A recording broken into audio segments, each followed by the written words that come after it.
как социалните мрежи разрушават православните християни.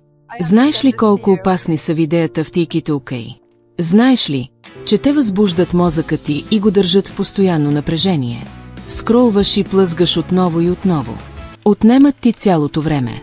Изпълват духа ти с празно съдържание. А после какво се случва? Не ти се иска да се молиш. Не ти се иска дори да отвориш Библията и да четеш Божието Слово. Смяташ, че дори едно богослужение е твърде дълго.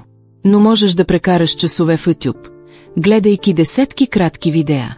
И когато дойде денят, какво ще каже Господ? Аз никога не съм ви познавал, махнете се от мене, вие, които вършите беззаконие. Затова те питам, готов ли си да отделиш повече време за Бога?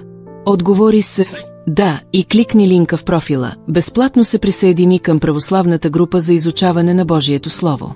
Богослов с докторска степен ще се моли лично за теб и ще ти помогне да се приближиш до Бога. Ако това видео те докосна, сподели го с 3 души, за които Бог ти напомня. Едно споделяне може да спаси душа.